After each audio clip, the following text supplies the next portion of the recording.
This video is for entertainment purposes only. Do your own research. If I were to tell you that Atlantis is actually biblical, just not in the way that you think. And before y'all go screaming blasphemy, let me explain. Guy, though he talked about being able to achieve immortality through controlling his incarnations, and what he would do is he would go into something called the halls of Amenti. Y'all, I cracked the code. So if you're a deep thinker and into conspiracies, just like me, pay attention. So most of us are very familiar with this story of Adam and Eve. But what if I told you this story all throughout the Bible? Welcome back to another episode of Quik Reaction TV. Tap the like, subscribe, and rock the bell so you won't miss the next episode.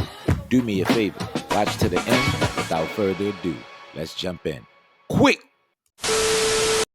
To tell you that Atlantis is actually biblical, just not in the way that you think. And before y'all go screaming blasphemy, let me explain. You guys may know me from my other channel that just got banned at 190K because y'all know we speak too much truth. But on that channel, we have been delving into the book of Enoch, cross-checking it with the Bible, and learning heavenly history so that we can further understand the current events that are happening now, such as the giant sightings, the strange things in the ocean, and current events such as Congress literally saying that aliens come from the ocean. But they're late to the party because we already knew that, right? Anyway, I digress. The book of Enoch goes into great detail about the Nephilim and the fallen angels. If you're not familiar, basically a third of the angels rebelled against God and came down and procreated with mortal women, which created a ravenous species of giants that consumed all of humans' resources. And when they were done with that, they started to move on to humans, Attack on Titan style. When the humans weren't enough, they started to eat each other. The whole time, the fallen angels are mixing DNA, making humanoid creatures, aka the Egyptian gods, but that's a whole other video, and painting themselves as gods to humanity. Y'all have to understand that the civilization they built here on Earth greatly surpassed knowledge that we could ever understand, therefore creating the city of Atlantis. And I only say that it's Atlantis because of something called the mud flood theory. The mud flood theory is basically a term that came from archaeologists, and they started to discover artifacts and buildings that they could not explain, as well as doors and secret rooms built under the ground level of many important buildings that we know of today, such as things like ancient cathedrals. They came to the conclusion that an advanced civilization is basically underwater at this point and existed thousands of years ago. But us Christians, we know that the flood that they're talking about is the flood that God sent to fix the mess that was Earth at that time. So yes, Atlantis is biblical, but again, just not the way you think. What? In my opinion, I have to agree. To a certain extent, we can't recreate the pyramids. They were not built by human hands. We cannot recreate some of our office buildings. When I say office, I mean like court buildings in most of our major cities. We can't recreate those, but we can build homes. We can build smaller structures or other structures that look similar, but it's mostly glass and steel. We can't recreate that, but y'all let me know how y'all feel in the comments below, whether you agree.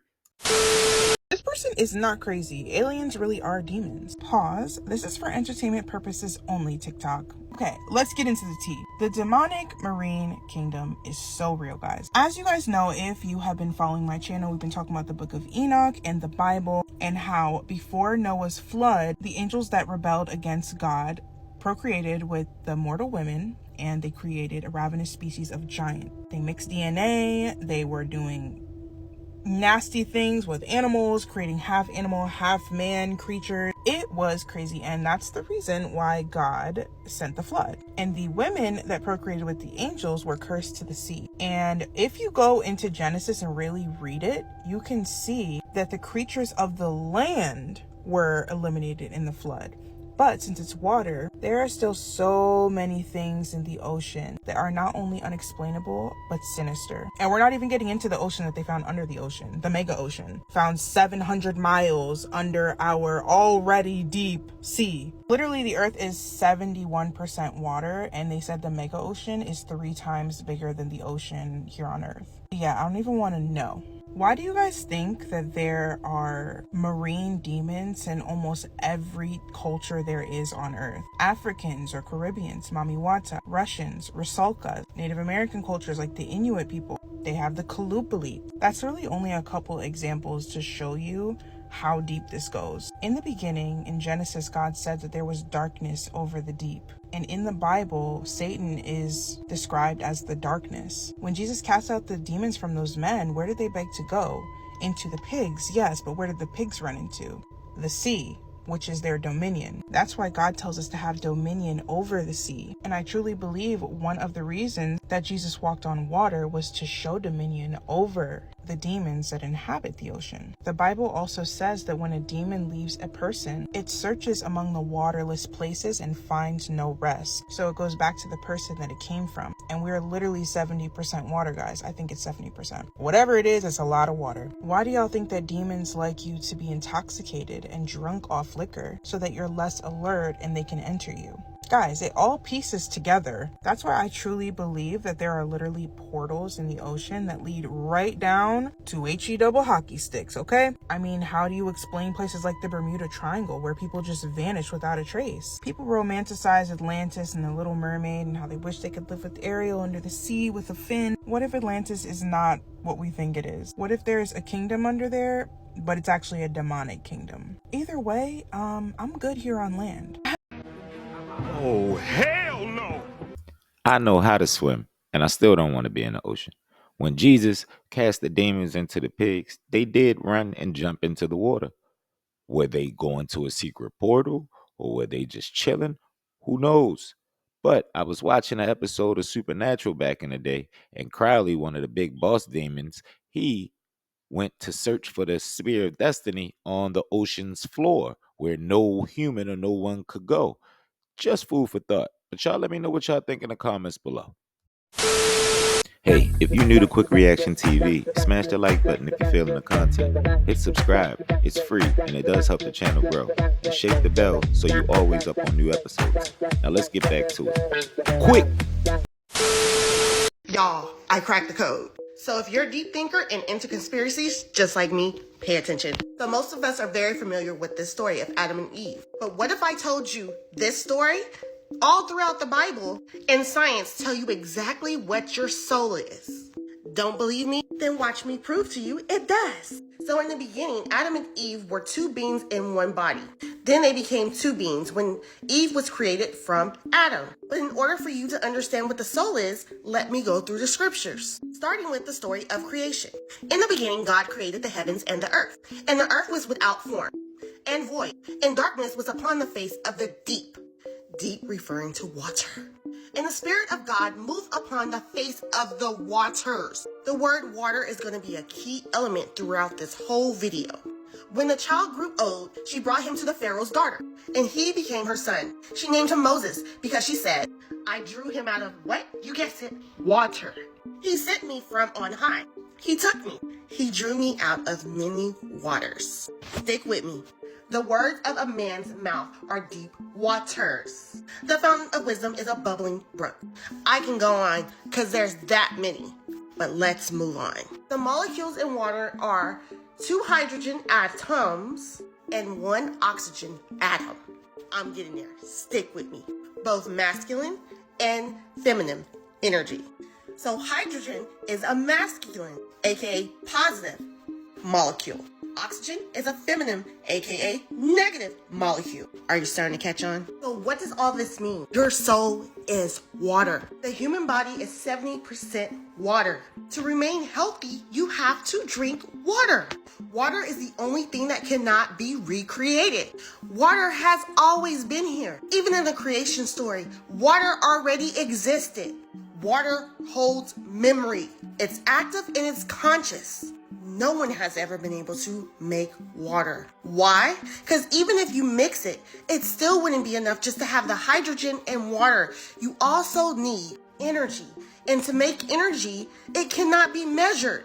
Energy comes from heat and it comes from light. And who needs sunlight to survive? Everything on Earth does. If there was no sun, we would all die. Everything would die. Oh my God! Okay, the earth is 70% water, and we're supposedly 70% of water, and we get our energy from the sun. You're absolutely right. But I always wonder, what does the moon do to us? Somebody let me know in the comments below. Not in 2024. The word month comes from moon, because a month is a 28-day lunar cycle. 365 divided by 28 is 13. We have 13 lunar cycles every year. Where is the missing month? This is where it gets crazy. We don't know what year we are truly in, people. The fluids in our body are in cycle with the moon. That's why women have a menstruation cycle every 28 days. The ancients would never eat anything on a full moon, and they would do rituals. Maybe they did this to keep us out of sync with the celestial bodies, because they hold influence over our consciousness. You research the Enuma Elish, you discover the full creation of this solar system. There was a planet named Tiamat. We had Mercury, Venus, and then you had Tiamat. Earth itself is a side effect of a collision that happened millions of years ago that brought, the land, also life, and even some of these ancient artifacts that we discover 400 and 500 million years down in these mines. Those were created when Earth was part of Tiamat.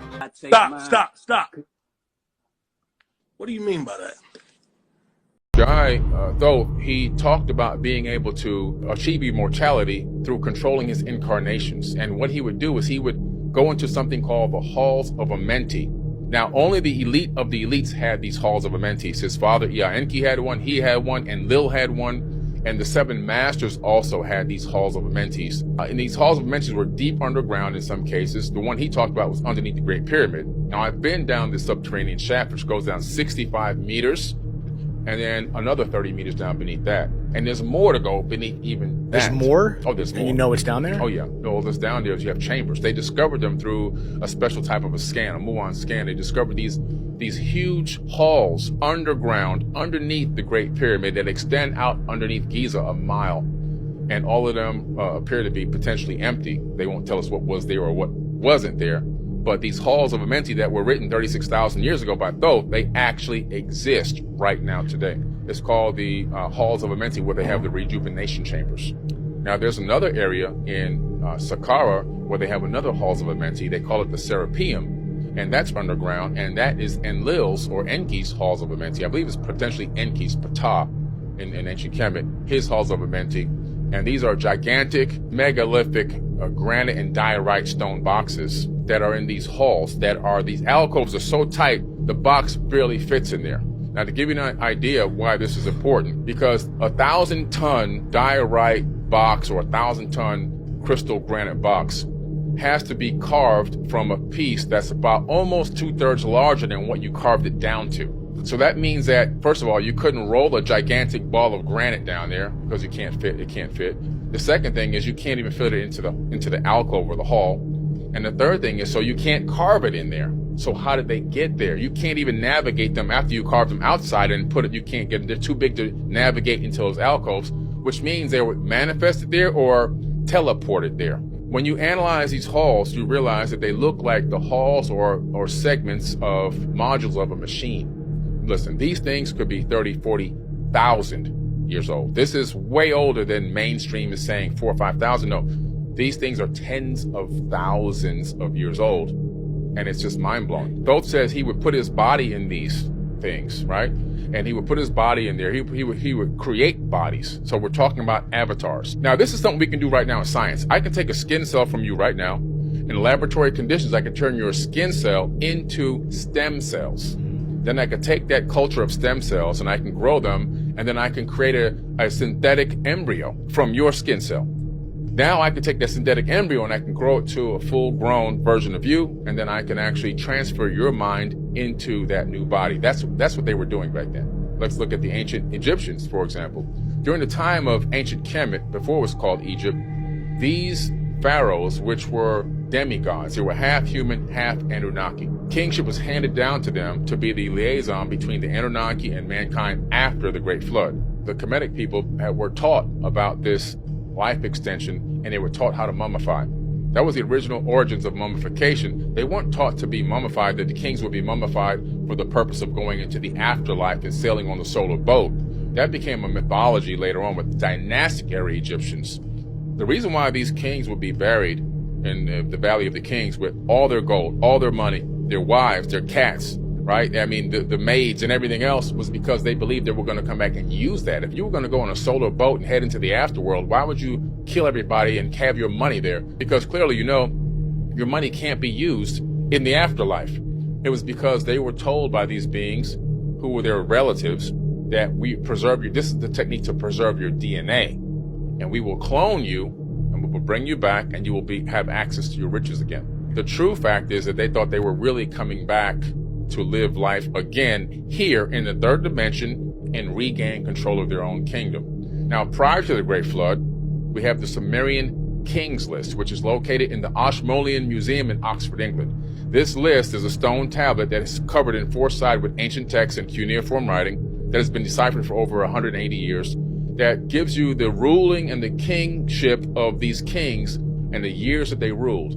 One king, Algar, will rule for 28,000 years. Another king ruling for 36,000 years. Another king rules for 14,000 years. These kings weren't dying. These are beings that had found a way to achieve a version of immortality. Right. Some of them could die because in these tales, in these epics, some are actually murdered. That just makes no fucking sense. I mean, it's just bullshit. I think Billy Carson really, really believes what he says, because there's no way between him being arrested, switching his name, now he's on this, I've read the Emerald Tablets, but everything that's supposed to be in these Emerald Tablets supposed to predate the Bible, but he uses the Bible all the time to convey his message. I'm confused. Which one came first, the tablets or the Bible? I digress. But y'all let me know how y'all feel about that in the comments below. They put the truth about the firmament right in our face. Watch this.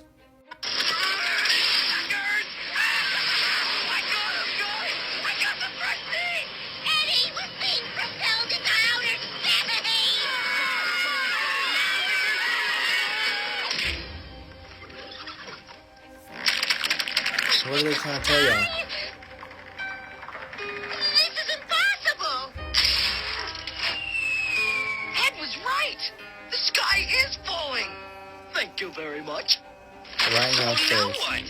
I'm afraid we may just find out, Eddie. God's words tells us in Job chapter 37, verse 18, what the firmament's like. Hast thou with them spread out the sky, which is strong, and as a molten looking glass. Is that why Hillary always talked about breaking that glass ceiling? Although we weren't able to shatter that highest, hardest glass ceiling this time, thanks to you, it's got about 18 million cracks. Or guys, you remember when Bill Nye slipped up and said, we can't leave the earth, it's a closed system? One thing I really want your generation to embrace is that the earth is a closed system. We cannot leave the earth. There's no place to go. Guys, they know the truth. They're gonna continue to put it right in our face. Send this to somebody that needs to see this, and like always, God bless. Wow, man. Damn. There it is, Quik Crew. Thanks for chilling to the end. Please like, subscribe, and comment on today's episode. And remember, keep God first, respect your parents, and love your kids. And I'll see you in the next vid. Quik!